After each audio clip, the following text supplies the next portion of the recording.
আমি এখন দাঁড়িয়ে আছি পঞ্চগড় জেলার বোদা উপজেলা বোদা পৌরসভার শুভেচ্ছা ফিলিং স্টেশনে। আপনারা নিশ্চয়ই লক্ষ্য করছেন যে এখানে আসলে তেলের যে একটা হাহাকার সেটা কিন্তু আমরা বুঝতে পারতেছি এবং আপনারাও দেখতে পাচ্ছেন যে এই তেল পঞ্চগড় জেলার মোট 26টি পেট্রোল পাম্প রয়েছে। এই 26টি পেট্রোল পাম্পের মধ্যে প্রতিনিয়ত দেখা যায় যে 2-1টি পেট্রোল পাম্পে তেল থাকে, বাকি পেট্রোল পাম্পগুলো একেবারেই শূন্য।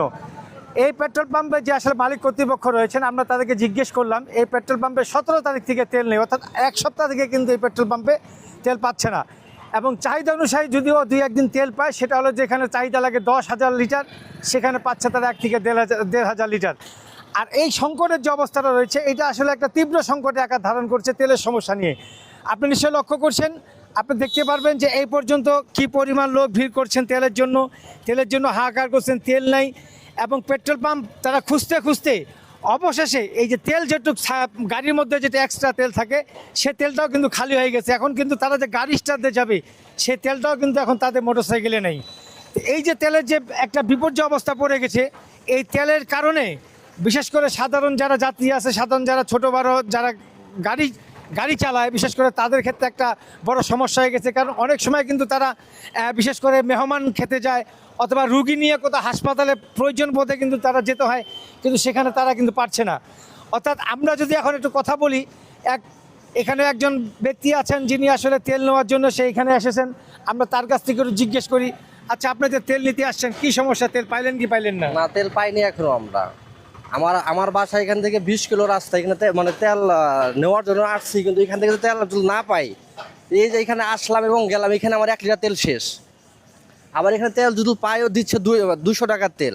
এই 200 টাকার তেলে কি হয় যে আসলাম 1 লিটার তেল, আর তেল দিচ্ছে 200 টাকা, মানে 1 লিটার একটু বেশি পাইতেছি। এটা যাওয়া আসা কস্টিং খরচ সমান। নিশ্চয় শুনতে পারলেন যে আমরা একজন গ্রাহকের সাথে কথা বললাম। তিনি আসলে দীর্ঘক্ষণ থেকে এখানে তেলের কেনার জন্য অপেক্ষা করছিলেন, কিন্তু তেল না পেয়ে কিন্তু সে কিন্তু হতাশ। অর্থাৎ তার মোটরসাইকেলের ট্যাঙ্কিতে কিন্তু আর তেল নেই, সেটা বাসা যাবেন সেই অবস্থাটাও কিন্তু তার মধ্যে নেই। তো এখানে যাও 2-1টি পাম্পে তেল পাওয়া যায়, তাও কিন্তু আবার সীমিত, অর্থাৎ 100 থেকে 200 টাকা তেল বরাদ্দ দেওয়া হচ্ছে, এর বেশি বরাদ্দ দেওয়া হচ্ছে না। আমরা এখন আরেকজন দর্শকের সাথে কথা বলতেছি, এই দর্শকের কাছ থেকে জানি নেই যে আসলে কি বলতেছেন।